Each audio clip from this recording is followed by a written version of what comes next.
오늘의 주제 문재인 대통령 취임 한 달 결정적 장면들 이런 걸로 한번 잡아봤습니다. 네, 결정적이라는 게 정치적 맥락에서 의미를 가져야 돼요. 안 그러면은 그냥 내 입장에서 그냥 봤을 때 굉장히 인상적이었다 이런 거야 돼요. 순전히 당신의 입장입니다. 아, 고맙습니다. 예, 뭐 이거 뭐 지금 여러분들이 기대하시는 거 한 가지도 안 나올 수 있어. 저는 많이 기대하고요. 여러분들한테 미리 준비해 오실 것을 제가 말씀을 드렸기 때문에 제도로서의 민주주의가 흔들리고 구타는 일은 이제 없습니다. 민주주의가 밥이고 밥이 민주주의가 되어야 합니다. 신학님부터 시작하겠습니다. 저는 세월호 교사 순직 인정하신 게 굉장히 인상에 남았습니다. 그날 우리 그 동지들끼리 정말 펑펑 하루 종일 울고 감사해서 울고 이 계기로 입당을 할까 말까 했던 지인들이 단체로 가서 입당을 했습니다.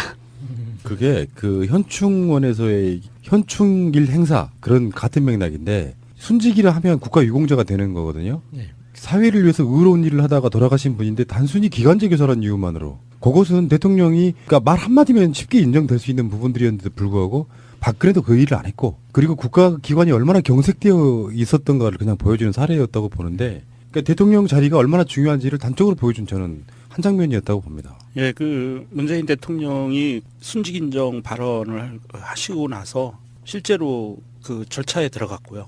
정부에서 행정적인 절차를 들어갔고 약 한 7월에서 8월 정도면 결정이 다 끝난다고 그래요. 예, 그것 때문에 더 열받는 거죠. 그렇죠. 맞습니다. 그렇게 쉽게 갈 수 할 수 있는 걸 그 일부러 안 했다는 뜻이잖아요. 네. 정말 이게 정말 한 줄로 문재인 대통령은 그동안 기간제라는 이유로 순직 인정을 받지 못했던 고 김초원 이지혜 선생님의 순직을 인정하도록 지시했다. 지시만으로 이렇게 빠른 시간 내에 부모님들, 이분들의 부모님과 가족들의 그 많은 아픔과 그리고 그 세월호 가족들의 그 아픔을 정말 많이 치유해 주신 것 같아요. 맞습니다. 자, 첫 번째 장면이었고요. 자, 두 번째 장면은 명정님께 한번 드려볼게요. 저는 그 하나의 장면이 아니고요. 그 한 달간 문재인 대통령의 발언과 행동, 행위, 참석했던 행사들을 보면서 몇 개의 키워드를 갖고 있었어요. 이분이 이제 종합편을 만들어 버리시려고 그러네. 네. 영어로 따지면 이건 롱테이크예요. 아, 이거는 반칙이죠. 반칙이죠. 아니요. 그 두 번째 거는 제가 갖고 있는 거는 아마 짧게 다 가야 겹칠 돼요. 것 같은데, 네. 아니 짧아요. 네. 첫 번째 키워드는 자리 배치입니다. 자리 배치? 인사 문제, 인사 임명. 아니요. 그런 거 아니에요. 아, 원탁. 그런 거 아니고요. 아니. 죄송합니다. 왜 그러세요? 저는 그 자리 배치를 왜 잡았냐 하면 결정적으로 이번에 김동연 경제부총리 임명장 수여하던 날 그 행사를 보시면 기념사진 촬영을 할 때 김동연 경제부총리와 그 부인 되시는 분을 중앙에 모시고 대통령은 한쪽 옆에 찌그러져요. 짜진다 그러죠. 짜지죠. 그리고 배경에 그 결혼식 하객들처럼 그 예. 청와대 근무하는 사람들이 쭉 서가지고 예, 봤어요. 네, 서 있고 그 장면하고요. 그 다음에 현충일 기념식 5.18 기념식 때 대통령 옆에 앉아 있는 사람들, 같이 배석한 사람들 이런 사람들을 보면 예전에는 의전서열 순서로 왔잖아요. 예, 그렇죠. 그런데 이번에는 의전서열 순서가 아니라 진짜 주인공들을 옆에 모시고 행사를 하는 6월 10일 30주년 기념일 때도 박종철 이한열 어머님이 예. 옆에 계시는 예. 저는 이런 자리 배치라는 단어 하나로 인사 문제가 아니고 문재인 예. 대통령이 갖고 가는 이 정부의 문재인 정부의 민주당 정부의 그 사람에 대한 배려 그리고 정책적으로 어떻게 갈 것인가에 대한 그 모든 게 다 녹아 있다고 봐요. 그래서 저는 이 자리 배치라는 그 단어로 키워드로 그것을 좀 많이 느꼈어요. 굉장히 날카로우신 송곳 같은. 예. 여기 이제 단순하게 그냥 스틸샷이 아니고 진짜 그 아까 말씀하신 것처럼 다 녹아 있는 문재인 대통령의 국무위원들이 이제 청문회 통과해서 올라올 때마다 꽃다발도 준비하기로 했고 옛날에는 볼 수 없는 그런 거 그렇죠. 있잖아요. 맞습니다. 예. 그 예전에는 이제 대통령이 앞에 있고 한 명씩 차례로 다가와가지고 인사하고 이렇게 하잖아요. 문재인 대통령이 그 현충원에서 보여준 모습 중에 하나인데 유공자 되신 분들이 이렇게 있잖아요. 그럼 대통령이 움직여요. 그렇죠. 예. 옛날에는 받는 사람들이 움직여 와서 이렇게 예, 악수를 예, 받고 예, 이러잖아요. 예. 그런 게 굉장히 많이 달라진 것 같고 철학이 딱 네. 보이는 거죠. 임명이 되는 순간에 축하합니다라고 이야기를 꼭 하고 저번에 이낙연 총리 임명할 때는 하트 모양이 만들어지는 그 훈훈한 예. 장면도 좀 만들어졌었고 김동연 후보자부터는 이제 부인도 모셔오기로 하는 그런 예, 부분이 생겼고요. 처음 최초입니다. 예. 그런데 이제 그 이야기가 나중에 이제 청와대에서 나온 이야기를 들어보면 여성 장관일 경우 어떻게 하느냐 똑같을 것이다. 그러니까 배우자가 오셔야 되는 거예요. 그러니까 뭐 네. 이게 부인 남편이 아니라 그냥 배우자를 불러서 배우자 같이 참석해서 배우자한테 꽃다발을 전해주고 그리고 앞으로 무지무지하게 부려먹을 거니까 미안합니다라고 미리 사과를 하는 거예요. 아, 이제 앞으로 돌싱 장관도 좀 나왔으면 좋겠네요. 박근혜 같은 그럼 남자친구든지 여자친구든지 오면 되죠. 프랑스 같은 가능하지. 한국 정서에는 안 맞구나. 저기 자녀도 있어요. 청문회를 보면은 가족이 같이 털리잖아요. 그런 면에서 보면 공동체일 수밖에 없어요. 네. 좋았습니다. 굉장히 상징적인 이야기였습니다. 자리 배치. 자, 세 번째 마차님으로 갈게요. 저는 저답게 토리 찡찡이 마루입니다. 이게 지금 우리나라가 벌써 반려동물 1천만 가구 시대가 왔어요. 그러면 그렇게 많아요? 네, 정말 많네요. 정말 많고요. 1천만 가구면 다 있다는 얘기예요. 예. 각 집에 한 마리만 키우는 게 아니라 두, 세, 네 마리도 있잖아요. 그런데다가 요즘 혼밥, 혼술 먹는 사람들 네. 많고 싱글인 사람들이 고양이를 되게 많이 키우거든요. 그런데 문 대통령이 청와대에 입성하시면서 토리라는 유기견을 입양을 하시겠다고 이제 발표를 하셨죠. 유기묘 아니에요? 토리는 유기견이에요? 유기견. 견. 유기견 중에서도 이제 그 도살장에 끌려가기 아. 직전에 아이를 입양을 하신 건데 얘는 또 까만색 강아지라서 잘 안 팔리는 그런 강아지인 거예요. 그럼 입양하기 힘든 네. 아이였었죠. 그런 강아지를 일부러 골라서 데리고 가신 거. 그리고 찡찡이는 이제 유기묘고요. 그러니까 고양이 같은 경우에는 딱히 이제 버림을 받았을 수도 있지만 얘네가 문을 열어서 도망을 가버리면은 다시 찾기가 굉장히 어렵거든요. 네. 그래서 이제 이러한 유기묘, 그 다음에 마루는 원래 데리고 계셨던 강아지인데 이걸 양산에서 데리고 오실 때도 청와대가 다 정리가 되면 얘를 마지막으로 데리고 오겠다라고 발표를 하셨을 때 그 일정 관리의 세세함, 그러니까 강아지가 스트레스 받을까봐 노견이니까. 개팔자가 상팔자라더니. 그런 거를 보면 이번에 문재인 대통령 정부가 들어서면서 물론 사람에 대한 인권에 대한 것도 굉장히 나아지겠지만 더불어서 동물권도 굉장히 정말 몇 단계 뛰어넘을 수 있는 게 아닌가. 지금 대통령의 행보에서 보여주는 것 그리고 미디어가 초점을 맞춰서 이런 이야기를 하는 게 일반 사람들이 지금 가지고 있는 인식에 대한 개선을 확실히 많이 시켜주는 면이 있거든요. 맞습니다. 그리고 그 쉽게 생각할 수 있는 거는 개도 저 정도로 생각해 주시는데 사람이 나는 전 정부는 우리를 개하고 돼지화를 생각을 했었는데 비유를 하고 그리고 심지어 버리고 갔죠. 심지어 버리고까지 갔는데 이분은 살아있는 진짜 개도 저렇게 전 정부에 우리는 그보다도 취급을 못 받았는데 우리는 얼마나 진짜 사람다운 대우를 지금 받을 수 있을까라는 희망을 팍팍 심어주시는 거죠. 저는 반대합니다. 왜요? Y. 이게 왜 내가 그 제일 싫어하는 것 중에 하나가 연예인 가족들 그 일상을 보여주는 프로그램들이 엄청나게 많잖아요. 네. 나 그걸 반대하는 사람이잖아요. 네. 왜 반대하느냐? 그들이 2세들이 연예 권력을 그냥 물려받는 형태가 돼서 온갖 광고들 되게 찍어요. 일반 서민들한테는 엄청난 위화감을 주는 경우가 꽤 있잖아요. 네. 그것처럼 우리 살랑이가 TV를 보면서 나도 저렇게 해줘 할까봐 청와대라고 하는 어마어마한 큰 집에 강아지 이건 뭐 완전 부럽죠. 저도 부럽습니다. 청와대 저도 찡찡이가 부러워요. 청와대 개로 가자 그러면 가시겠어요? 그 옆에라도 여- 가도 되면은 저는 그때 말씀드렸잖아요. 저는 적응도 잘하고요. 화장실도 저 혼자 잘 갈 수 있고요. 혼자 잘 찾아 먹습니다. 근데 사실 우리나라가 지금 동물 혐오나 동물 학대 수준은 굉장히 높은 편이에요. 맞아요. 그리고 약간 지금은 남의 강아지를 다치거나 이렇게 잃어버렸을 때 재물손괴죄로 들어가기 때문에 네. 어떠한 보상을 받을 수가 없는데 문제는 뭐냐면 아까 말씀드렸다시피 싱글족이 늘어나는 상황에서 반려동물은 가족과도 같거든요. 근데 최근에 삼전동에서 있었던 그 동물병원 사건이 있어요. 강아지를 호텔링을 맡겼는데 다녀와서 보니까 내 강아지가 아니라 다른 강아지를 주는 거예요. 뭐야? 병원에서. 왜요? 그러면서 당연히 주인은 알아보잖아요. 잃어버린 거겠지. 근데 이 사람이 변명을 하기를 청소를 하느라 문을 열어둔 사이에 강아지가 도망가서 못 찾았다. 그래서 네. 대신에 이 강아지라도 가져가라고 한 거예요. 그래서 이 사람이 사료금을 500만 원을 걸고 그 일대를 다 찾기 시작을 했거든요. 근데 결과적으로 이게 이 강아지가 그 동물병원에서 안락사시킨 거였어요. 그러니까 이 원인은 모르겠는데 아무튼 어떤 사고로 이 강아지가 죽게 된 거예요. 그게 그 강아지가 안락사 시킬 강아지하고 그 맡긴 호텔링 맡긴 강아지하고 착각을 해서 바뀐 거예요. 야, 그 강아지는 대체 안 돼요. 강아지 대체할 수가 없다고요. 생명인데 제대로 생명은- 키우면 그거 네. 불가능한 생명은 거예요. 대체가 안 되죠. 네. 예. 요거 가져. 요건 말도 안 되는 거. 네, 왜냐하면 내 자식하고 똑같은데 그걸 어떻게 대체를 해요. 그러니까 이런 문제가 그 아마 피해자는 엄청난 정신적인 충격을 받았을 거기 때문에 이런 면에서는 확실하게 동물권에 대한 개선을 해주실 거라고 믿습니다. 예. 여기서 나오는 키워드는 저는 이렇게 봅니다. 아직도 강아지, 고양이 키우는 게 배부른 사람들의 어떤 배부른 소리 이런 게 아니라 공존 이런 개념으로 받아들여 주셔야 될 것 같고요. 잠시 후에 올게요. 자, 야수님.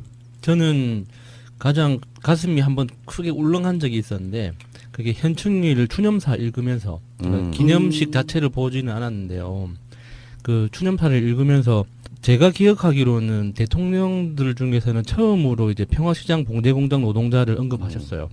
김대중 대통령도 노무현 대통령도 그 노동자들의 어떤 역사를 보상하기 위해서 투쟁했던 과정을 보상하기 위해서 노력은 많이 하셨는데 국가 공식 회사에서 연설문에 그러니까 봉제공장 노동자라는 이 표현 자체가 들어가서 언급하신 건 처음이라고 기억하거든요.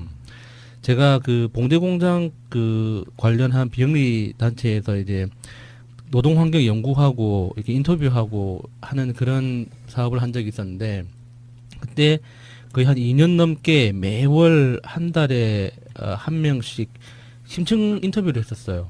그 공장에서 일하시는 그 공장 노동자분들하고 너무나 공통점이 많았지만은 사람의 인생이라는 게 그렇지 않습니까? 이렇게 큰 맥락에서는 다 똑같지만 거기에 디테일은 다 다른 아픔들이 있잖아요.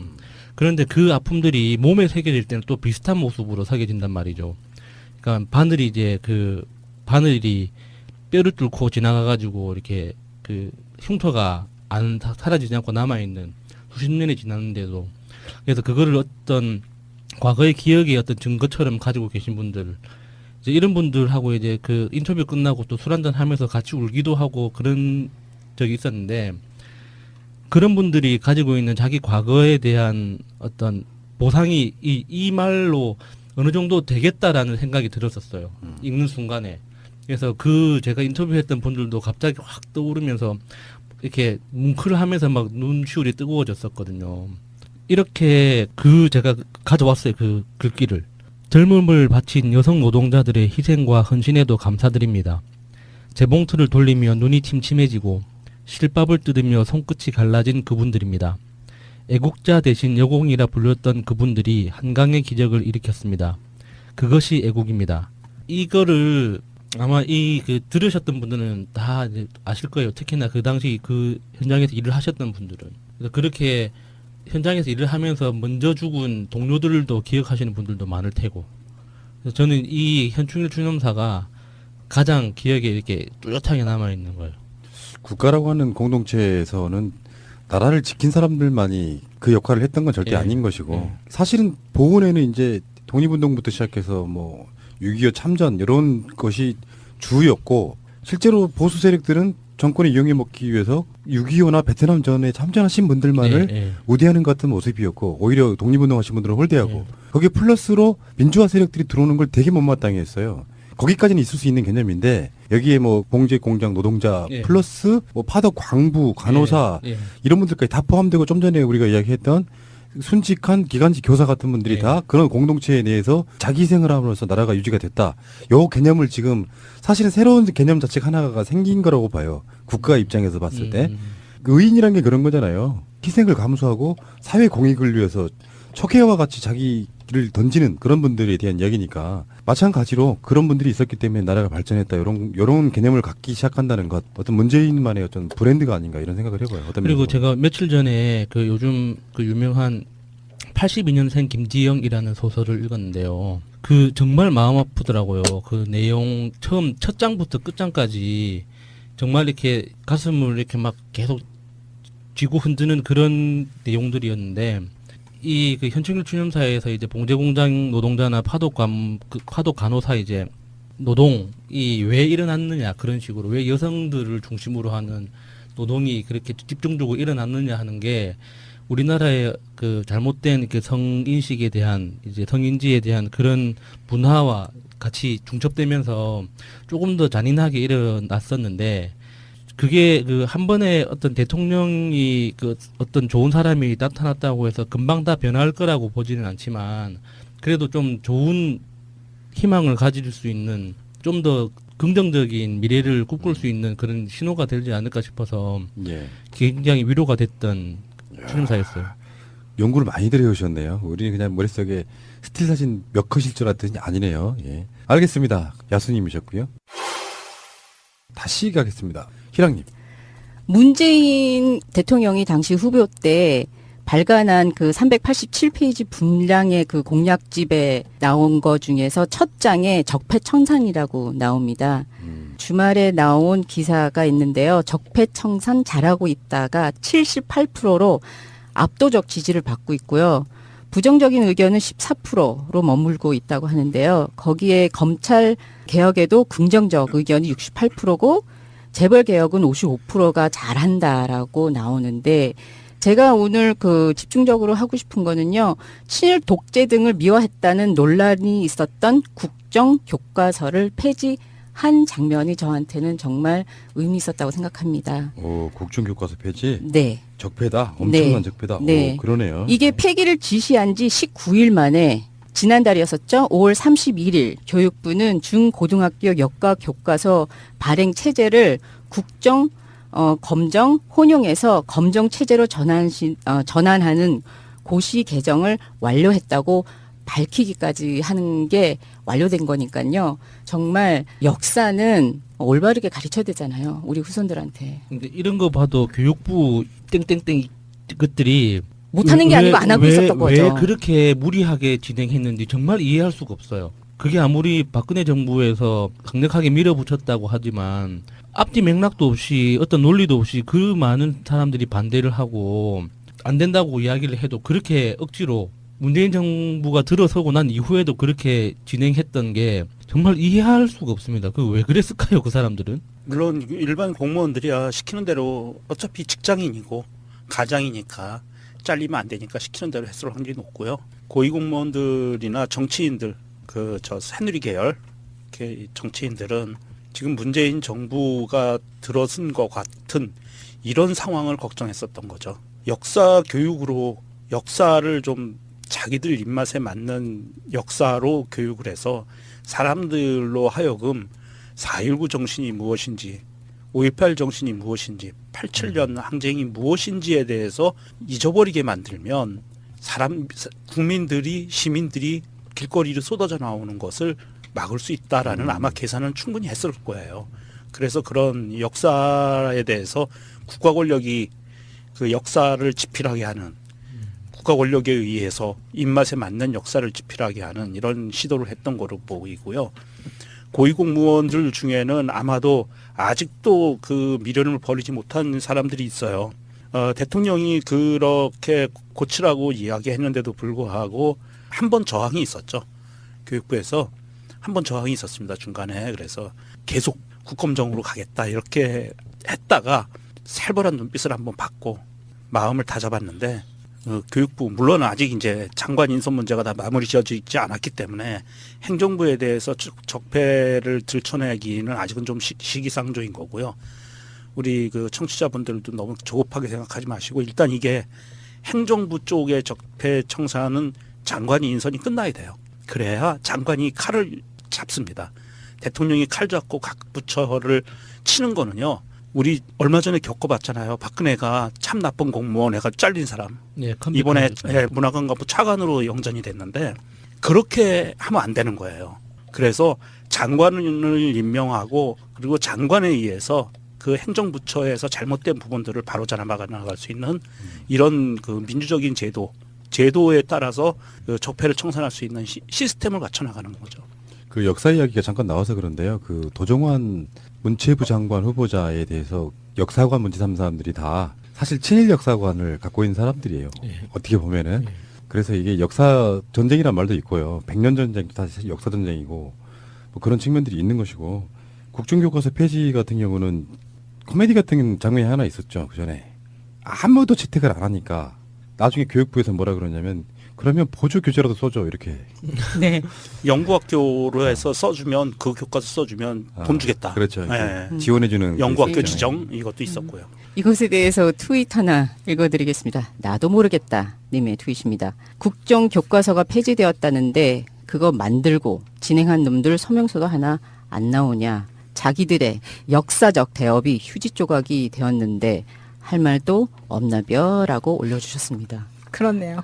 근데 이거 하겠다고 그렇게 난리 쌩난리 쳐놓고선 이게 뭐 폐지된다면은 서명서라도 올려야 되는 거 아니에요? 그 상징적이란 거라도. 기억납니다. 그 TF팀이 뭐 대학로 어디에 있던 곳에 당시 민주당 의원들이 급습을 하니까 그 어버이연합들 술 먹고 와가지고 깽판 맞습니다. 부리던 기억. 네. 그리고 지필진이 누군지 전혀 밝히지를 못하고 전공이 아닌 사람 상업교사가 들어가서 역사교과서 집필하고 뭐 그랬던 기억들이 네. 나는데 이것도 정말 미스테리긴 해요. 아까 말씀하신 것처럼 사드 배치도 마찬가지고 국정교과서도 마찬가지고 정말 미스테리야. 도대체 있을 수 없는 일들이 일어났단 말이에요. 네. 그러니까 이 사람들이 정말 존재하는지를 묻고 싶은. 예. 자, 희랑님 굉장히 연구를 많이 하셨네요. 네, 감사합니다. 기간제 교사 순직 인정, 국정교과서 폐지. 예, 좋았습니다. 자, 다음 6번째는 명정님한테 가겠습니다. 전 또 키워드인데요. 자꾸 이게 너무 범위를 넓혀놔서 죄송하기도 한데 제가 두 번째로 잡았던 키워드는 사랑입니다. 사랑. 저 양반도 이상하게 또 로맨스 그레이를 왜 자꾸 그 반칙하는 기분인데 이거? 아니, 제가 포괄적 개념을 갖고 왔어요 지금. 이거 포괄적으로 갖고 왔는데 예. 예, 부딪히진 않을 거예요. 제가 살짝 피해서 하느라 예. 이렇게 포괄적으로 갖고 왔고요. 사랑이라고 제가 뽑은 거는 사랑에는 반드시 따라가는 문재인 대통령이 따라가는 행동이 있어요. 사랑하는 마음이 돌발 행동으로 따라가요. 아하. 뭔지 알 것 같아. 예, 그래서 5.18 기념식하고 현충일 추념식에서 보면 돌발 행동이 나와서 악수하고 가서 안내하고 안아주고 예. 같이 슬퍼해주고 예. 이런 게 있죠. 예. 그런 것과 또 하나는 그 트윗 속가복에서 잠깐 얘기했는데 산책 중에 만난 정원사와 악수하는 스스럼 없는 장면. 그리고 청와대에 들어가다가 말고 중간에서 차 세우고 거기에서 나와 있는 시민들과 같이 사진 찍고 예. 공연도 보고 그리고 군악대 장병들과 악수하면서 이야기를 나누는 그런 돌발 행동. 이게 나는 문재인 대통령이 갖고 있는 가장 큰 어떤 인성이라고 봐요. 그리고 그 인성이 아마도 앞으로 5년간 현 정부의 정책을 끌고 갈 수 있는 어떤 기조가 된다고 봅니다. 그래서 사람에 대한 사랑이라는 그 사람을 중요하게 보잖아요. 문재인 대통령은. 네. 그래서 이 사랑하는 마음이 본인이 속에서 있기 때문에 이런 돌발 행동으로 이어지는 거고 그 돌발 행동에 따라서 앞으로는 이게 돌발 행동이 아니고 대통령은 저래야 돼라는 이미지로 고착화될 가능성이 높아요. 앞으로 5년 동안 물론 그 후에 정권 연장이 돼서도 그 다음 대통령도 그렇고 계속 나올 수 있는 부분들이 사랑하는 마음으로 사람을 사랑하는 마음으로 그 사람을 상대로 국민 시민들을 상대로 정책을 짤 때 과연 그 사람들이 힘들어하고 억울해할 수 있는 정책을 과연 가져갈 수 있을 것인가. 그렇지 않다고 보거든요. 문재인 대통령의 인성에서 첫 번째는 저는 그리고 지나간 한 달 동안을 보면서 저 사람은 정말 나라다운 나라 그리고 사람을 위하는 나라 이런 거를 구호만이 아니라 진짜 이게 가슴속에서 몸에 체득화돼 있어서 그냥 우러러 나오는 이런 사람이구나. 그럼 앞으로 5년간도 아마도 똑같은 행보가 이어질 것 같다. 그냥 말뿐이 아니기 때문에 좀 그런 기대감을 많이 갖게 돼요. 그리고 몸소 그 사랑이라고 하면은 신혼여행이 떠오르잖아요. 많은 사람들이 결혼식, 신혼. 9주 중 다쳐서 결혼 늦춘 소방관의 대통령 명령이다. 신혼여행 가라라고 또 말씀하셨잖아요. 그 부분 제가 다른 방송에서도 했던 이야기는 한 번 할게요. 네. 저만 알 수 있는 것들. 소리를 너무 많이 들어본 사람이 느끼는 것. 문재인 같은 감성을 지녀야 알아챌 수 있는 것들. 대통령이 직속 상관으로서 명한다는 네. 건 직속 상관만 네. 가능한 거잖아요. 네. 대통령으로서 한테퍼 망설여요. 네. 본인이 명령이란 말을 못 하는 거예요. 맞아요. 근데 그 사람한테 좋은 일이기 때문에 자기도 어색해하면서 명령이라고 이야기합니다. 신혼여행 가란 말을. 거기서 난 문재인의 인품이 완전 반해버린 거 아니에요. 그러니까 그런 군사 문화가 싫었던 거죠 몸에. 네. 나 대통령이니까 당신 신혼여행 가 명령이다 이렇게 못하는 거예요. 그러니까 한테번 망설이는 거예요. 명이란 말을. 동영상 한번 꼭 찾아보시기 바랍니다. 네. 네. 그리고 굉장히 얼굴 그 표정 자체가 단어를 말을 해야 되는데 그리고 그거를 웃고 넘어가고 하시잖아요. 그때. 그런데 본인이 이거를 말을 해놓고도 불구하고 아 이거 어떡하지? 명령이라는 게 너무 센 단어인데 라는 그 모습 자체가 굉장히 그 명령을 진짜 받겠습니다라고 하고 싶은 그런 문재인 대통령의 성격이 드러나는 게 그 후보 시절에 곤란한 말을 들으면은 하하하하 네. 싸우기 싫고 하는 그런 알겠습니다. 성격이 드러난 것 같아요. 사랑. 저 양반이 뭔가를 찾아내며 있어가지고 다른 결로 지금 하고 있는데 이건 굉장히 높은 점수를 저는 드리고 싶어요.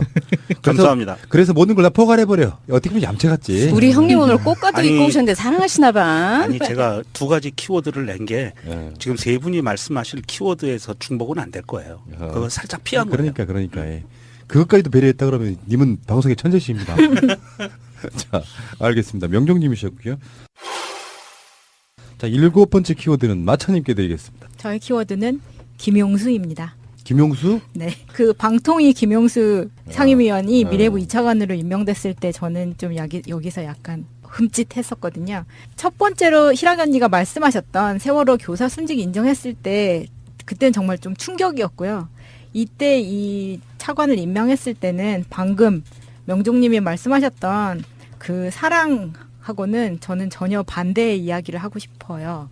왜냐하면 우리가 경선이나 이 대선 과정을 치를 때는 문재인이 고구마라는 이미지를 탈피하기 위해서, 그러니까 이 이미지를 탈피할 수 있을까 이런 의심을 많이 했기 때문에 반대편의 사람들은 문재인을 많이 공격을 했다고 생각을 하거든요. 그런데 임명 후에 세월호 교사 순직 인정 한 방에 딱 때리면서 약간 사이다라는 이미지를 줬다면 이 미래부 2차관으로 김용수를 옮겼을 때는 아 이런 전략을 쓸 수도 있구나. 왜냐하면 그 전에는 뭐 예를 들어서 이런 사랑의 컨셉이었을 때는 사람 좋기만 한 대통령 혹은 좀 약해 보이는 그냥 인심 좋은 아저씨. 좋은 게 좋은 걸로만 가거나 아니면 물러 터졌어. 이런 이야기를 들을 수 있는데 어떻게 하면 아 저는 솔직히 아 인생을 이렇게 살 수도 있구나 이런 생각을 했거든요. 이 사람을 빼내기 위해서 적하고 굉장히 대치되는 상황이 일어날 수도 있는데 이걸 나도 좋고 너도 좋은 윈윈 전략을 쓰면서 어떻게 보면 제가 사내 정치의 피해자로서 봤을 때 아 이건 정말 신의 한 수라고 부를 수도 있을 만한 뭔가 맞습니다. 통쾌함이 있는 거예요. 그러니까 이 사람이 정말 보기 싫은데 그렇다고 해서 이 사람을 완전 한직으로 내칠 수도 없어. 왜냐하면 여론이라는 것도 봐야 되기 때문에. 그런데 아씨 이렇게 할 수 있는 이런 예. 방법이 있다니 하는 걸 느꼈거든요. 이거는 약간 전제가 필요합니다. 뭐냐면 김용수라고 하는 사람이 나름 그분의 굉장히 실력자인 거예요. 예. 그 사람이 방통위원으로 있기보다는 미래부로 가는 것이 훨씬 더 바람직하기도 하고 그가 그걸 받아들였다고 하는 것은 뭐냐면은 문재인의 사람이 됐다는 뜻입니다. 그러니까 우리가 생각했을 때 말도 안 되는 사람을 빼내기 위해서 말도 안 되는 자리에 앉혔다는 게 아니라 그 사람 자체가 황교안으로부터 임명받은 사람이지만 기본적인 자질이 충분히 되는 사람이었기 때문에 정말 그 사람도 좋고 문재인 대통령도 좋은 신의 한 수를 꺼내든 거라고 저는 보고 여론인사 본 적 없잖아요. 네, 그 네. 너무 창의적인 거예요. 이 방법 자체가. 그러니까 푸나님 말씀은 이번에도 문재인 대통령이 눈 끔뻑끔뻑하면서 꼬셨다는 거예요? 그랬을 확률이 높아요. 네. 아, 문재인 대통령이 직접 만나서 이야기하거나 그러지는 않았을 텐데 뭔가 이렇게 물밑 작업을 통해 가지고 저 사람 괜찮긴 한데 그러면 사람들이라는 게 이런 거예요. 정치인 했던 사람들이 아니고 어떤 전문 분야의 사람들은요 꼭 딱히 뭐 그게 박근혜 사람, 문재인의 사람 이런 개념이 아니라 내가 그 사람하고 뭔가 교류를 통해 갖고 자리를 이렇게 임명해 주거나 그러면 그냥 그 사람 자체가 문재인 사람 되는 거거든요. 근데 이제 예전에는 그런 것도 굉장히 많았죠. 그쪽 사람들은 다 악 이런 개념이 있어가지고 그 사람 어떻게 갖다 쓴대 하지만 왜 그래서 문재인 캠프에 선거 때 막 그 뭐 박근혜 캠프에 있었던 사람들 막 들어온다고 하니까 막 반대했지만 실제로 그 사람들은 이미 투항에 들어온 사람들은요 더 열심히 해요. 그러니까 그런 걸 잘 이용해 먹을 수 있는 것도 마인드 필요하다고 생각하는 거죠. 오 김용수요? 굉장히 좋은 신의 한 수였다는 게 이걸 이 키워드로 가져온 게 저는 신의 한 수로 봅니다. 저는 많이 배웠어요. 아, 예, 예. 자, 좋은 내용이었고요. 자, 여러분들이 가져오신 개별적인 키워드 마지막 야수님께 들어보겠습니다. 이것도 재미가 없을 수도 있는데 다음 주 6월 18일이면 고리 1호기가 가동 중단됩니다. 네. 그러니까 이게 우리나라 역사에서는 처음이거든요. 무려 설계 수명 기준으로 10년이 지나서 이제 가동이 중단되는 거예요. 그동안 시민사회에서 이 고리 1호기 가동 중단을 위해서 한국 시민사회뿐만 아니라 국제적으로도 굉장히 그 논란이 많았었거든요. 근데 이 원자력 안전위원회라고 이제 보통 원안이라고 부르는 원자력 안전위원회에서 온갖 그 정치적인 이유를 그 대지 않고 일방적으로 그 연장 그 가동을 계속 허용을 했었거든요. 그래서 그 고리 1호기가 계속 그 설계 수명을 넘겨서 계속 가동을 하고 있기 때문에 다른 이제 월성 뭐 1호기라든지 다른 원자력 발전소도 무리하게 이제 계속 연장 가동할 수 있는 근거가 되고 있었던 거예요. 그래서 이게 굉장히 의미가 큽니다. 우리나라 전력 산업 전체에서 봤을 때 원자력 발전이 차지하는 포지션, 그러니까 정치적 포지션, 실제로 생산량에서 그 원자력 발전을 이길 수 있는 뭐 발전 설비는 없지만 어떤 사회적으로나 정치적으로 봤을 때 원자력 발전 산업이 가지고 있는 포지션이 조정되기 시작한다는 신호거든요. 그리고 이제 기술적으로도 이렇게 절차를 통해서 그 체계적으로 절차를 거쳐서 가동 중단하는 것도 그 아마 세계 최초거나 굉장히 선도적인 케이스죠. 대부분 정치적인 이유나 안 그러면 사고 때문에 사고가 나가지고 안 그러면 기술적으로 그 대처 능력이 부족해서 어쩔 수 없이 가동 중단하는 경우는 있었어도 이렇게 설계 수명이 지나서 그 절차를 지켜서 하는 경우는 별로 없었거든요.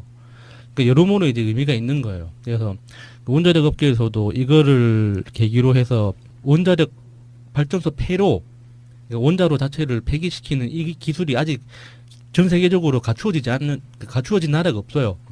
그러니까 우리나라도 이거에 좀 투자해서 새로운 글로벌 산업을 일으킬 수 있는 계기도 됐으면 하는 마음도 있고요. 그 야수님이 우리 방송에 처음으로 컨택하실 때 보냈던 메일의 내용도 맞아요. 이거랑 연관이 있었죠. 네. 결국에는 이제 뭐 원안위가 정권이 안 바뀌었으면 이런 결정 못 하죠. 직접 간접적으로 저는 그 메시지가 들어갔다고 보고요. 원자력 안전위원회가 사실은 원자력 핵발전소 발전위원회 이런 역할을 네. 되게 해왔던 측면이 장려위원회 뭐 네. 이런 거였죠. 핵발전 장려위원회, 융성위원회, 뭐 부흥위원회 이런 역할을 해가지고 안전관을 굉장히 멀었던 측면이 있었고요. 알겠습니다. 여러분들이 준비해 오신 거 굉장히 감동적이었고요. 저도 하나 해야죠. 네. 저는 진정성 볼 수 있는 최고의 장면을 이것 꼽습니다. 노무현 대통령 8주기 취임식장에서의 연설 중에 대통령으로 참석하는 건 이것이 마지막입니다. 네. 모든 국민들의 대통령이 돼서 성공한 대통령으로 다시 오겠습니다. 이것은 영화 대사 같은 거잖아요.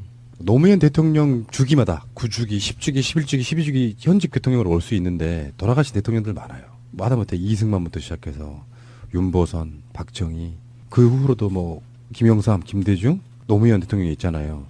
근데 일단 모두 대통령이 되려면 그 행사장에 다 가야 됩니다. 추도식마다. 대통령으로서는 그게 일단 마음적으로 불편할 수 있지만 저는 그건 두 번째 문제라고 생각이 들고 친문에 머물러 있는 자기 지지자라고 하는 분들만이 아니라 어떤 사람들에게도 똑같은 대통령의 역할을 하고 싶은 거예요.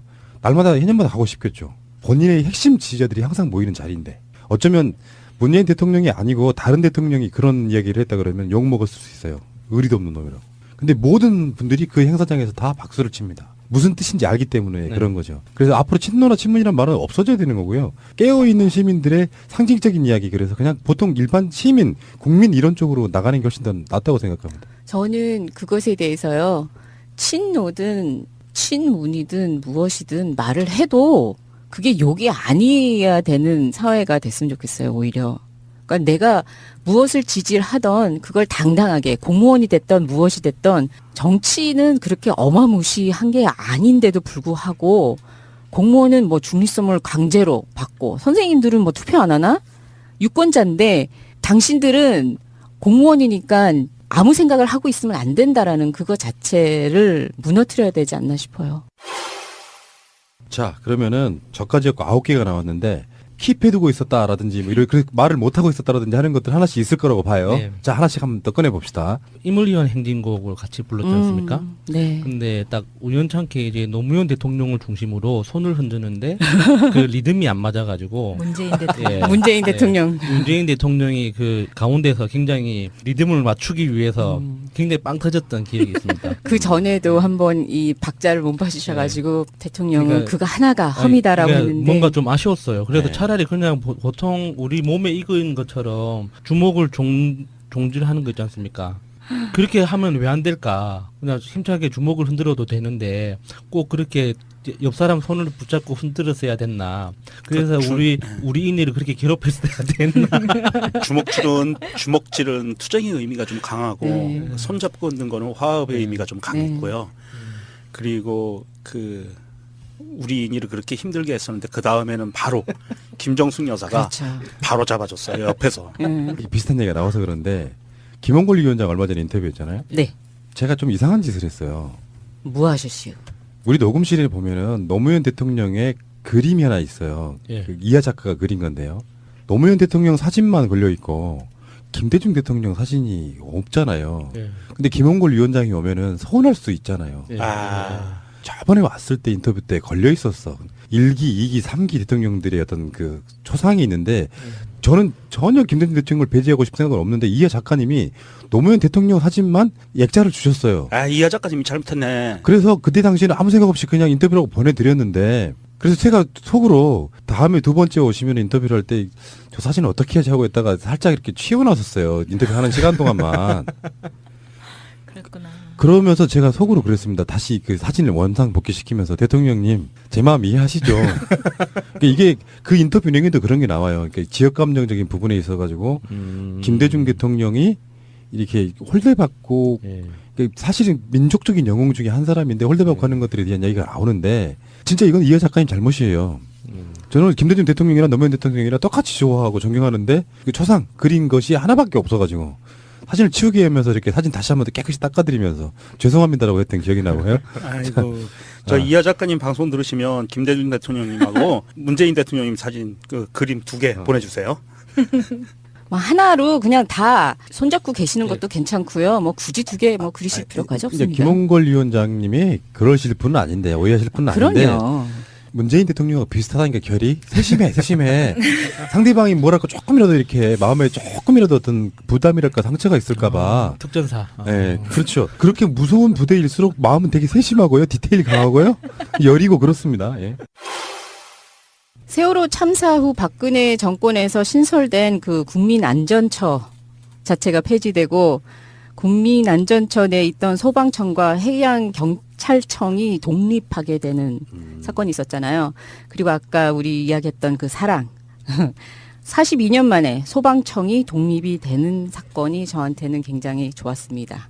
왜냐하면 방문하셨던 그 소방소 자체가 용인에 있었던 거고요. 우리 용인 그 영웅들이 그랬어요? 네 거기서 그 발표하신 것 자체에 대해서 정말 뿌듯했습니다. 우리 이니께서 기랑님을 아시네. 방송 듣고 있네. 그런데 자부심 가지라고.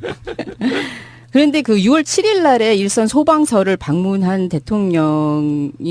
문 대통령이요. 간담회 들어가시기 전에 그 새까맣게 타버린 소방관의 보호 장구 자체를 보신 거예요. 이게 사진이 나왔을 때는 언제 어떻게 됐는지 모르겠는데 간담회 들어가시기 전에 이걸 보고 굉장히 마음 아파하시는 걸 그 무릎 꿇고 했다는 것 자체가 정말 가슴이 찡하잖아요. 그렇죠. 네, 맞습니다. 현장 중요합니다. 또 문재인 대통령이 무릎이 참 가벼우신 것 같아요. 아무한테나 뭐 그러 그냥. 막 꿇어 그냥. 여기저기 막 꿇어. 무거우니까 자꾸 내려가서 꿇은 거예요. 초등학생한테.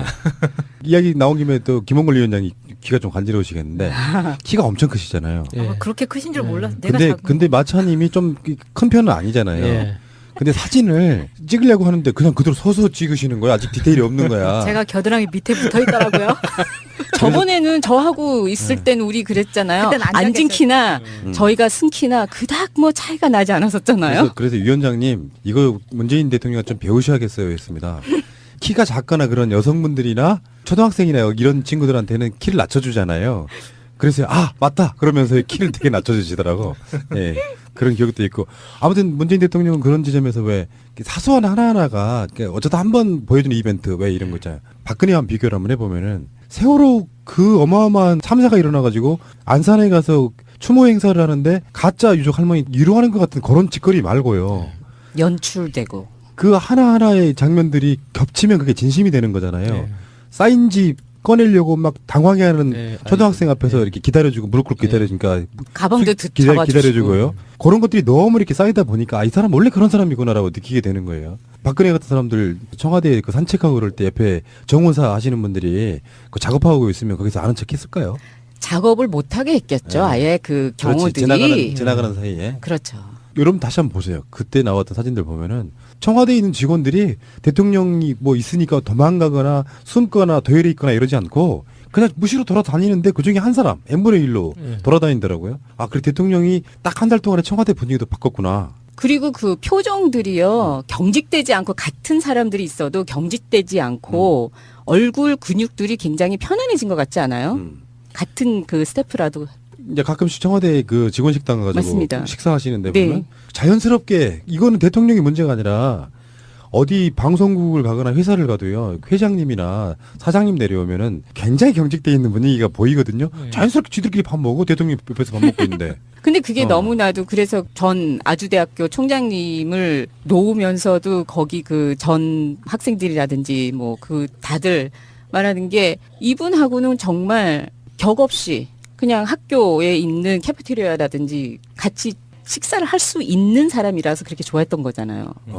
그 이야기 그 들었어요. 그 정권 연장 싱크탱크에서 그런 이야기 나옵니다. 그 아주대 교수님 나오셨거든요. 그분이 이제 설명해 주기를 김동연 총장 이임식 하는데 강당에서 안 하고 운동장에서 했대요. 학생들이 너무 많아가지고 강당에 다 채우지를 못했어. 그렇게 진짜 존경받는 사람도 있습니다. 그런 분들이 이제 문재인 정권에 모여드는 거예요. 자, 또 뭐 이건 꼭 얘기하고 싶다 하시는 거 없습니까? 대통령 취임 이후 한 달간 코스피 등락률이요. 왜? 어떻게 된 건데? 네, 인상적인. 문재인 대통령만 플러스 2.94%고요. 역대 대통령들은 전부 다 마이너스였습니다. 오, 요거는 숨어있는 1인치네. 그래서 소비 심리도 3년 만에 회복되면서 코스피 등락률까지 올라가고 있기 때문에 이게 계속 쭉 갔으면 좋겠네요. 이런 것은 우리가 보기는 정말 좋은 그 뉴스잖아요. 저쪽에서는 뭐라고 하냐면 이번에 그 추경 이야기 나오고 했을 때 예. 아니 경기가 이렇게 좋은데 무슨 일자리를 위해서 추경을 해달라고 하냐라는 그 이상한 말을 하고 있답니다. 새누리란다. 그 자당에서요? 네. 경제가 이렇게 무슨 좋은데 말인지 모르겠는데. 이해를 하면 안 되지 우리가. 찬양하려면 우리가 어용하려면 엄청 더 할 수 있겠지만 시간 관계상 점수 한번 매겨볼게요. 100점은 없어요. 100점 줘버리면 그 정권 끝난 거야. 여러분들이 어떤 방식으로든지 한번 평점을 한번 먹여봅시다. 문재인 한 달 평점. 그리고 이유까지 설명해 주셔야 됩니다. 근데 여러분들 뭐 100점 만점을 하셔도 되고 별 5개로 하셔도 되고 여러 가지 방법으로 수미한 걸 하셔도 되고 A부터 F까지 하셔도 돼요. 희랑님 네. 저는 5점 만점에 4점을 드리겠습니다. 4점이요? 네. 5점 만점에 4점? 네. 왜냐면요. 이유는? 이유는 숫자를 본 문정부 출범 1개월에 보면요. 지지율이 한국갤럽에서 84%라고 합니다. 대통령 연설은 5회였었고요. 전화외교는 19회, 인사는 48회, 축전 서한은 144회. 이게 5월 19일 기준입니다. 청와대 브리핑은 61회를 하셨고요. 수석 보좌관 회의는 4회, NSC 소집은 3회, 상임위 포함입니다. 그리고 대통령 직접 인사 발표는 3회를 하셨는데요. 이것을 다 더해서 나눠가지고 평균치를 하니까 4.1입니다. 그래서 제가 아무거나 갖다 붙이면 되는 거잖아요. 5점에서 제가 5점을 다 드리고 싶었는데 그건 너무나도 어용이라서 그냥 살짝 양보하는 셈 치고 4점을 드렸습니다. 더 채워주세요. 이런 의미로. 네. 알겠습니다. 5점 만점에 4점 주신 희랑님, 앞으로 한 달 정도는 악플에 좀 시달려주시니까. 악플이라도 감사히 저는 받겠습니다. 예, 알겠습니다. 다음 번, 네. 예, 명령님 말씀하십시오. 저는 그 총점 평균으로는 90점을 주고요. 예. 그다음에 이제 그 강론으로 봐야 되죠. 두 가지로 봤습니다. 하나는 국민의 입장으로서, 시민의 입장으로서의 점수는 약 한 97점에서 8점. 그리고 내가 청와대 직원이라고 봤을 때 81점. 청와대 직원이요? 네. 괴롭죠. 너무 네. 열심히 하는 대장. 왜냐하면 그 키워드는 그 시민이 바라보거나 청와대 직원들이 바라보는 것도 일맥상통할 건데 제가 보기에는 행복한 일중독자 요런 개념인 것 같아요. 그러니까 국민들 입장에서는 뭐 대통령이 예전에 볼 수 없었던 막 그런 동분서주하면서 일을 처리해 나가는 게 정광석화 같이 가면서 막 밀어붙인단 말이에요. 그리고 우리가 꿈꿔왔던 곳으로 한 걸음 한 걸음 가는 게 보여요. 그리고 이대로 가면 될 것 같아. 그래서 98점 정도가 나올 것 같고요. 청와대 직원들 입장에서는 저 사람하고 눈만 마주치면 이건 내가 자청해서 일을 더 해야 되는 거예요. 아니 나 그 뭔지 알아요, 그거. 식당에 가서 밥을 먹으려고 그러는데 불시에 쳐들어가서 같이 밥 먹어. 뭔가 딱 얼굴만 보면 해야 될 일이 막 생각나고 막. 그리고 나 밥 먹고 좀 피곤하니까 낮잠 한 30분 자고 싶은데 산책하재. 예. 그리고 좀 쉬고 싶은데 커피 들고 놀러 가재. 주말에 등산 가지. 등산 가재. 그러면 우리 문재인 대통령은 눈치코치가 별로 없는 걸로. 아니 그런데도 즐거워. 그럼에도 불구하고 어. 즐거워. 즐겁지 않으면 낙제점인데. 맞습니다. 즐겁지 않으면 이거는 노동권 그 침해 사유예요. 그래서 이건 굉장히 위험한데 청와대 직원들이 즐거워. 거기다가 경제부총리 부인한테 꽃다발까지 안겨주고 미리 양해를 구해. 개기 줄 수 없어. 이거는 그러면 어떻게 반항을 할 수 있는 기회가 없는 거예요. 그리고 그냥 내 마음이 흡족해서 따라가게 되는 거야. 스스로 일중독자가 되는 거예요. 그러니까 국민이 인이 하고 싶은 거 다 해 했더니 인이는 본인의 스태프한테 니네들 하고 싶은 거 다 해라고 하면서 일을 시켜. 일을 시키진 않으세요. 알아서 하는데 이게 시켜서 하는 건가 머리를 벅적벅적 긁게 그냥 만드는. 같이 한 공간에서 밥 한 끼 먹으면 일도 해야 되는 거야. 나도 모르게 하고 있어. 그리고 커피 한 잔 마시면서 눈을 딱 마주치면 일 생각이 나는 거예요, 막. 근데 앞으로 나는 문재인 대통령이 강제로 좀 쉬게 좀 했으면 좋겠어요. 주말이고 휴일이고 일을 해버리면은 나 언젠가는 고장 납니다. 예. 왜 그 등산 대통령 선거 다음날 등산 간 거는 정말 역대급 아니야. 역대급이었어. 얼마나 힘들었겠어요. 잠도 못 자고 전국을 누볐던 선거가 끝난 다음 날 등산을 가버려. 술도 먹었을 텐데. 자, 알겠습니다. 다음에 마차님 저는 B 마이너요. B 마이너 이유를 말해봐요. 이유는 이 학생은 앞으로도 훨씬 더 잘할 잠재력이 있기 때문에 아, 처음부터 A 플러스 막 이렇게 때리면 그렇지. 앞으로 더 나갈 게 없잖아요. 교만해질 수 있어. 네. 아. 그래서 요 정도 주면 왜냐면 지금 한 달이기 때문에 이 학생은 영재반으로 가야 되거든요. 아. 그렇기 때문에 너무 높은 점수를 지금부터 주면 안 된다고 오. 생각합니다. 동기부여를 위해서. 네. 굉장히 훌륭한 논리였어요. 네. 네. 자, 야수님 저는 그 100점 만점에 74점.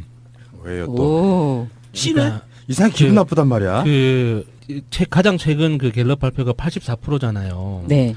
얼마 전에 그 라디오에 국민의당 대변인이 그 강경화 후보 그 사퇴해야 된다. 뭐 이렇게 그 동의할 수 없다. 이 인터뷰를 하면서 지지율이 84%에서 강경화 후보 때문에 76%로 떨어졌다는 거예요. 그때 리얼미터 네. 조사 이야기한 거예요. 그래서 지지율이 8%나 빠졌는데 이거는 6%. 6%가 빠진 거예요. 네, 6%가 빠졌는데 이거는 굉장한 민심 위반이다. 이거는 민심이 이탈하고 있다는 신호기 때문에 대통령은 이걸 받아들여야 된다라고 이야기를 하면서 정작 자기 국민의당 지지율은 8%였거든요. 그렇죠. 이건 너무 가짜는 거예요. 박스권에 사실 그냥 그 갇혔어. 프라님이 자주 하시는 말씀이지만 60% 이상이 넘으면 사실상 그 통계에서 대부분 찬성하고 있다고 봐도 그 상관없지 않습니까? 맞습니다. 그러니까 지금 84% 지지율은 너무 과도한 거예요. 어허. 그러니까 거품이 섞여 있기 때문에 한 74% 정도의 지지율에서 박스권에 갇혔으면 좋겠다. 예, 박스권. 예, 확장성 없는 박스권에 딱 갇혀가지고 73에서 75 사이를 왔다 갔다 하는 지지율이 계속 이어지기를 바라는 마음에 74점 딱 이렇게 예. 줍니다. 알겠습니다. 잘 들었고요. 감사드리고요. 저도 마지막으로 점수를 드릴 텐데요. 사유자의 권한으로 선풀을 받겠습니다.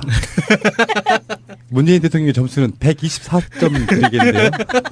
에라이 진짜. 흠 잡을 게 없어가지고 저 플러스 점 드리는데 124점은 문재인 대통령의 생일입니다. 1월 24일. 여러분들 당하셨습니다. 에이 어용 방송 맞네. 자, 나 이런 거 좋아. 감사드리고요. 문재인 이대로 쭉. 오늘의 주제 계시는 예. 저는 이런 자리 배치라는 단어 하나로 인사 문제가 아니고 문재인 네. 대통령이 갖고 가는 이 정부의 문재인 정부의 민주당 정부의 그 사람에 대한 배려 그리고 정책적으로 어떻게 갈 것인가에 대한 그 모든 게 다 녹아 있다고 봐요. 그래서 저는 이 자리 배치라는 그 단어로 키워드로 그것을 좀 많이 느꼈어요. 굉장히 날카로우신 송곳 같은. 네. 여기 이제 단순하게 그냥 스틸샷이 아니고 진짜 그 아까 말씀하신 것처럼 다 녹아 있는 문재인 대통령의 국무위원들이 이제 청문회 통과해서 올라올 때마다 꽃다발도 준비하기로 했고 옛날에 볼 수 없는 그런 거 그렇죠. 있잖아요. 맞습니다. 예. 그 예전에는 이제 대통령이 앞에 있고 한 명씩 차례로 다가와가지고 인사하고 이렇게 하잖아요. 문재인 대통령이 그 현충원에서 보여준 모습 중에 하나인데 유공자 되신 분들이 이렇게 있잖아요. 그럼 대통령이 움직여요. 그렇죠. 예. 옛날에는 받는 사람들이 움직여 와서 예, 이렇게 예, 악수를 예, 받고 예, 이러잖아요. 예. 그런 게 굉장히 많이 달라진 것 같고 철학이 딱 네. 보이는 거죠. 임명이 되는 순간에 축하합니다라고 이야기를 꼭 하고 저번에 이낙연 총리 임명할 때는 하트 모양이 만들어지는 그 훈훈한 예. 장면도 좀 만들어졌었고 김동연 후보자부터는 이제 부인도 모셔오기로 하는 그런 예. 부분이 생겼고요. 처음 예, 최초입니다. 예. 예. 근데 이제 그 이야기가 나중에 이제 청와대에서 나온 이야기를 들어보면 여성 장관일 경우 어떻게 하느냐 똑같을 것이다. 그러니까 배우자가 오셔야 되는 거예요. 그 뭐 예. 이게 부인 남편이 아니라 그냥 배우자를 불러서 배우자 같이 참석해서 배우자한테 꽃다발을 전해주고 그리고 앞으로 무지무지하게 부려먹을 거니까 미안합니다라고 미리 사과를 하는 거예요. 아, 이제 앞으로 돌싱 장관도 좀 나왔으면 좋겠네요. 박근혜 같은 그럼 남자친구든지 여자친구든지 오면 되죠. 프랑스 같은 가능하지. 한국 정서에는 안 맞구나. 저기 자녀도 있어요. 청문회를 보면은 가족이 같이 털리잖아요. 그런 면에서 보면 공동체일 수밖에 없어요. 네. 좋았습니다. 굉장히 상징적인 이야기였습니다. 자리 배치. 자, 세 번째 마차님으로 갈게요. 저는 저답게 토리 찡찡이 마루입니다. 이게 지금 우리나라가 벌써 반려동물 1천만 가구 시대가 왔어요. 그러면 그렇게 많아요? 네, 정말 많네요. 정말 많고요. 1천만 가구면 다 있다는 얘기예요. 예. 각 집에 한 마리만 키우는 게 아니라 두, 세, 네 마리도 있잖아요. 그런데다가 요즘 혼밥, 혼술 먹는 사람들 네. 많고 싱글인 사람들이 고양이를 되게 많이 키우거든요. 그런데 문 대통령이 청와대에 입성하시면서 토리라는 유기견을 입양을 하시겠다고 이제 발표를 하셨죠. 유기묘 아니에요? 토리는 유기견이에요? 유기견. 견. 유기견 중에서도 이제 그 도살장에 끌려가기 아. 직전에 아이를 입양을 하신 건데 얘는 또 까만색 강아지라서 잘 안 팔리는 그런 강아지인 거예요. 그럼 입양하기 힘든 네. 아이였었죠. 그런 강아지를 일부러 골라서 데리고 가신 거. 그리고 찡찡이는 이제 유기묘고요. 그러니까 고양이 같은 경우에는 딱히 이제 버림을 받았을 수도 있지만 얘네가 문을 열어서 도망을 가버리면은 다시 찾기가 굉장히 어렵거든요. 네. 그래서 이제 이러한 유기묘, 그 다음에 마루는 원래 데리고 계셨던 강아지인데 이걸 경산에서 양산에서 데리고 오실 때도 청와대가 다 정리가 되면 얘를 마지막으로 데리고 오겠다라고 발표를 하셨을 때 그 일정 관리의 세세함, 그러니까 강아지가 스트레스 받을까봐 노견이니까. 개팔자가 상팔자라더니.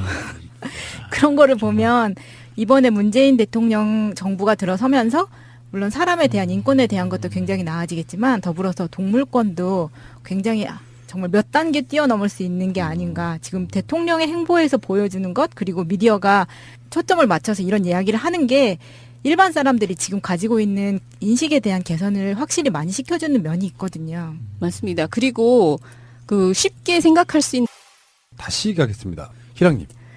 문재인 대통령이 당시 후보 때 발간한 그 387페이지 분량의 그 공약집에 나온 거 중에서 첫 장에 적폐청산이라고 나옵니다. 주말에 나온 기사가 있는데요. 적폐청산 잘하고 있다가 78%로 압도적 지지를 받고 있고요.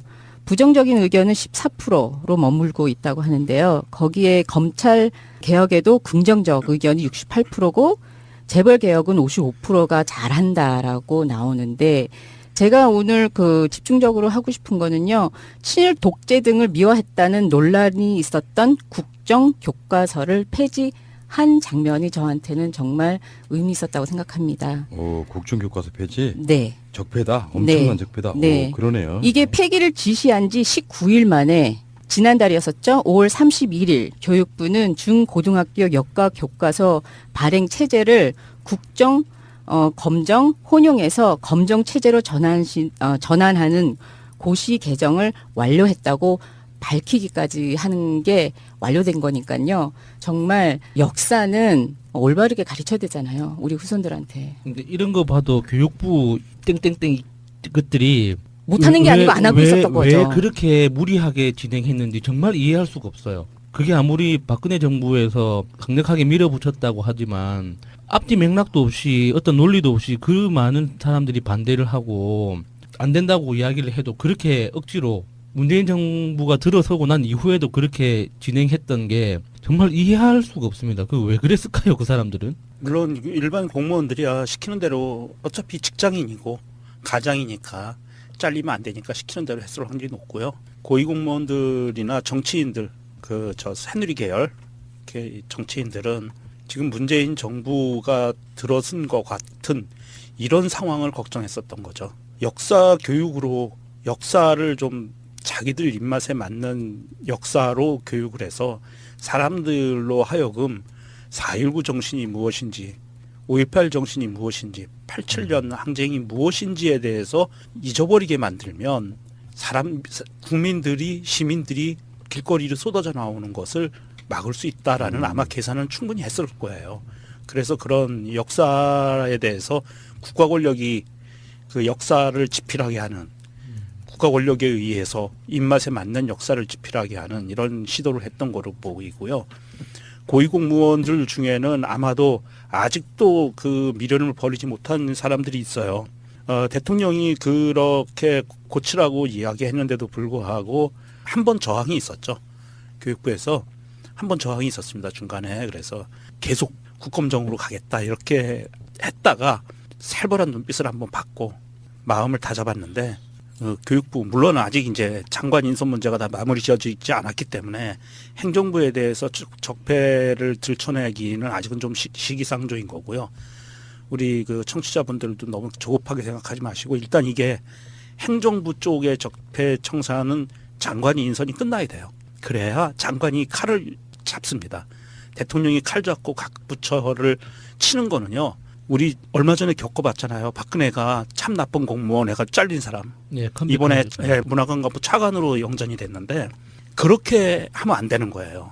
그래서 장관을 임명하고 그리고 장관에 의해서 그 행정부처에서 잘못된 부분들을 바로잡아 나갈 수 있는 이런 그 민주적인 제도에 따라서 하는 거는 개도 저 정도로 생각해 주시는데 사람이 나는 전 정부는 우리를 개하고 돼지화를 생각을 했었는데 비유를 하고 그리고 심지어 버리고 갔죠. 심지어 버리고까지 갔는데 이분은 살아있는 진짜 개도 저렇게 전 정부에 우리는 그보다도 취급을 못 받았는데 우리는 얼마나 진짜 사람다운 대우를 지금 받을 수 있을까라는 희망을 팍팍 심어주시는 거죠. 저는 반대합니다.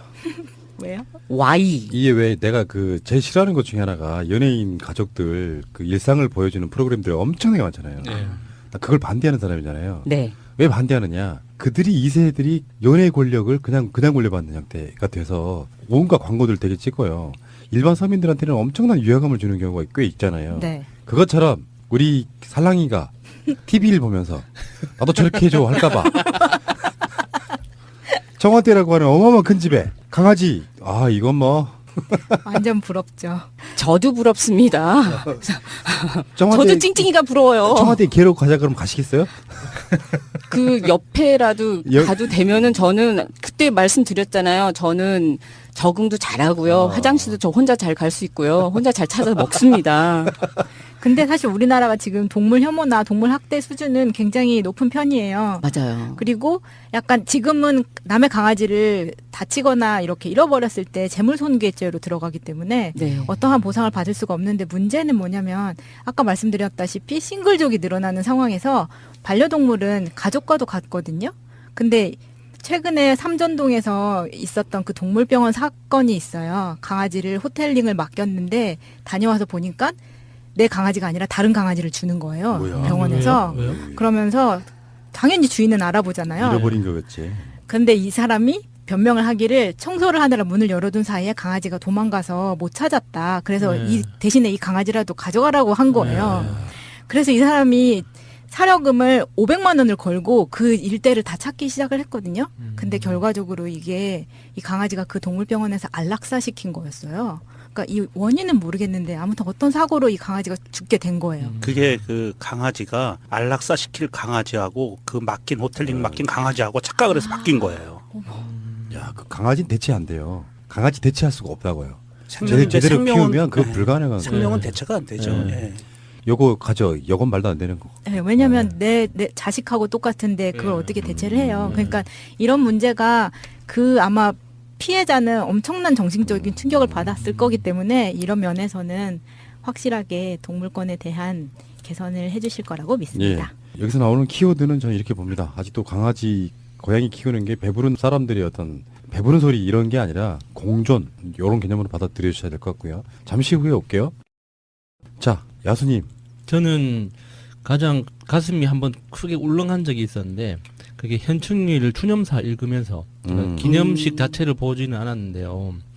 그 추념사를 읽으면서 제가 기억하기로는 대통령들 중에서는 처음으로 이제 평화시장 봉제공장 노동자를 언급하셨어요.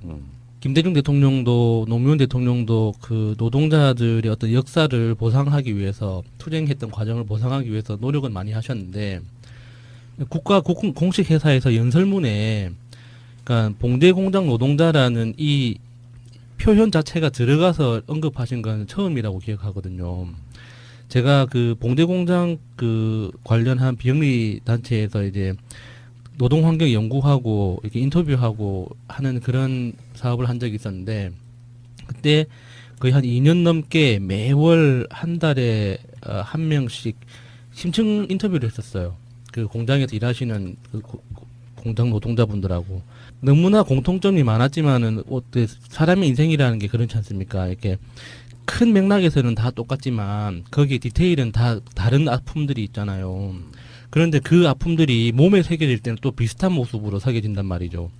그러니까 바늘이 이제 그 바늘이 뼈를 뚫고 지나가가지고 이렇게 그 흉터가 안 사라지지 않고 남아있는 수십 년이 지났는데도 그래서 그거를 어떤 과거의 기억의 어떤 증거처럼 가지고 계신 분들 이제 이런 분들하고 이제 그 인터뷰 끝나고 또 술 한잔 하면서 같이 울기도 하고 그런 적이 있었는데 그런 분들이 가지고 있는 자기 과거에 대한 어떤 보상이 이 말로 어느 정도 되겠다라는 생각이 들었었어요. 읽는 순간에. 그래서 그 제가 인터뷰했던 분들도 갑자기 확 떠오르면서 이렇게 뭉클하면서 막 눈시울이 뜨거워졌었거든요.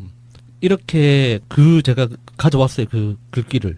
젊음을 바친 여성 노동자들의 희생과 헌신에도 감사드립니다.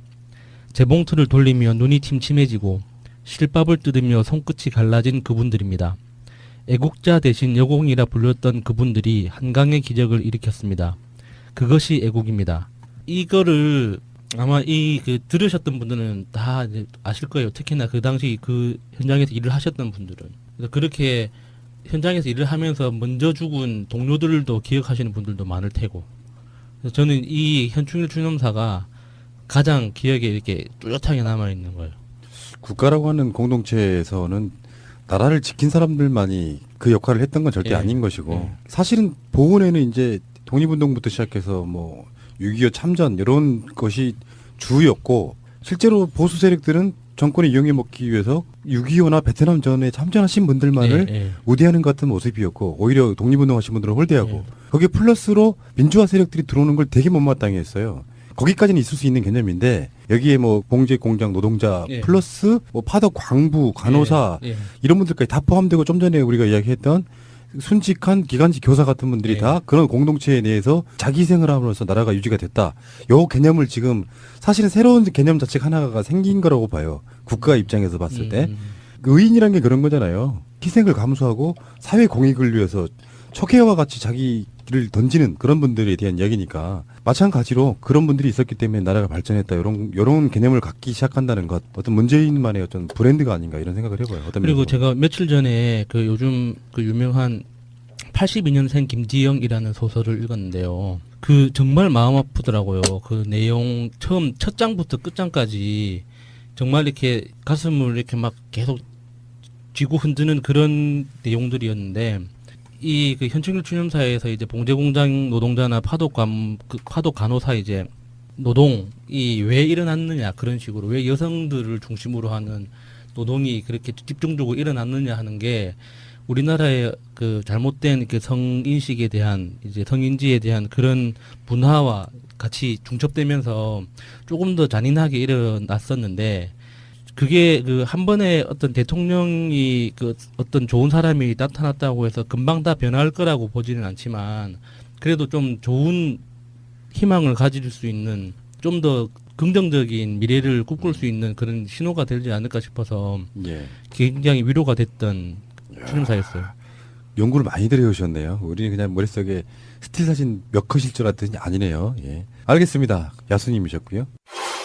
오늘의 주제 문재인 대통령 취임 한 달 결정적 장면들 이러는 걸로 한번 잡아봤습니다. 네, 결정적이라는 게 정치적 맥락에서 의미를 가져야 돼요. 안 그러면은 그냥 내 입장에서 그냥 봤을 때 굉장히 인상적이었다 이런 거야 돼요. 순전히 당신의 입장입니다. 아, 고맙습니다. 예, 뭐 이거 뭐 지금 여러분들이 기대하시는 거 한 가지도 안 나올 수 있어. 저는 많이 기대하고요. 여러분들한테 미리 준비해 오실 것을 제가 말씀을 드렸기 때문에 제도로서의 민주주의가 흔들리고 구타는 일은 이제 없습니다. 민주주의가 밥이고 밥이 민주주의가 되어야 합니다. 신학님부터 시작하겠습니다. 저는 세월호 교사 순직 인정하신 게 굉장히 인상에 남았습니다. 그날 우리 그 동지들끼리 정말 펑펑 하루 종일 울고 감사해서 울고 이 계기로 입당을 할까 말까 했던 지인들이 단체로 가서 입당을 했습니다. 그게 그 현충원에서의 현충일 행사 그런 같은 맥락인데 순직이라 하면 국가유공자가 되는 거거든요. 네. 사회를 위해서 의로운 일을 하다가 돌아가신 분인데 단순히 기간제 교사라는 이유만으로 그것은 대통령이 그러니까 말 한마디면 쉽게 인정될 수 있는 부분들이었는데도 불구하고 박근혜도 그 일을 안 했고 그리고 국가기관이 얼마나 경색되어 있었던가를 그냥 보여주는 사례였다고 보는데 그러니까 대통령 자리가 얼마나 중요한지를 단적으로 보여준 저는 한 장면이었다고 봅니다. 예, 그 문재인 대통령이 순직 인정 발언을 하시고 나서 실제로 그 절차에 들어갔고요. 정부에서 행정적인 절차를 들어갔고 약 한 7월에서 8월 정도면 결정이 다 끝난다고 그래요. 예, 그것 때문에 더 열받는 거죠. 그렇죠. 맞습니다. 그렇게 쉽게 갈 수 할 수 있는 걸 그 일부러 안 했다는 뜻이잖아요. 네. 정말 이게 정말 한 줄로 문재인 대통령은 그동안 기간제라는 이유로 순직 인정을 받지 못했던 고 김초원 이지혜 선생님의 순직을 인정하도록 지시했다. 지시만으로 이렇게 빠른 시간 내에 부모님들, 이분들의 부모님과 가족들의 그 많은 아픔과 그리고 그 세월호 가족들의 그 아픔을 정말 많이 치유해 주신 것 같아요. 맞습니다. 자, 첫 번째 장면이었고요. 자, 두 번째 장면은 명정님께 한번 드려볼게요. 저는 그 하나의 장면이 아니고요. 그 한 달간 문재인 대통령의 발언과 행동, 행위, 참석했던 행사들을 보면서 몇 개의 키워드를 갖고 있었어요. 이분이 이제 종합편을 만들어 버리시려고 그러네. 네. 영어로 따지면 이건 롱테이크예요. 아, 이거는 반칙이죠. 그 반칙이죠. 아니요. 그 두 번째 거는 제가 갖고 있는 거는 아마 짧게 다 가야 겹칠 돼요. 것 같은데, 네. 아니 짧아요. 네. 첫 번째 키워드는 자리 배치입니다. 자리 배치? 인사 문제, 인사 임명. 아니요. 그런 거 아니에요. 아, 원탁. 그런 거 아니고요. 죄송합니다. 왜 그러세요? 저는 그 자리 배치를 왜 잡았냐 하면 결정적으로 이번에 김동연 경제부총리 임명장 수여하던 날 그 행사를 보시면 기념사진 촬영을 할 때 김동연 경제부총리와 그 부인 되시는 분을 중앙에 모시고 대통령은 한쪽 옆에 찌그러져요. 짜진다 그러죠. 짜지죠. 그리고 배경에 그 결혼식 하객들처럼 그 예. 청와대 근무하는 사람들이 쭉 서가지고 예, 봤어요. 네, 서 있고 그 장면하고요. 그 다음에 현충일 기념식 5.18 기념식 때 대통령 옆에 앉아 있는 사람들, 같이 배석한 사람들 이런 사람들을 보면 예전에는 의전서열 순서로 왔잖아요. 예, 그렇죠. 그런데 이번에는 의전서열 순서가 아니라 진짜 주인공들을 옆에 모시고 행사를 하는 6월 10일 30주년 기념일 때도 박종철 이한열 어머님이 예. 옆에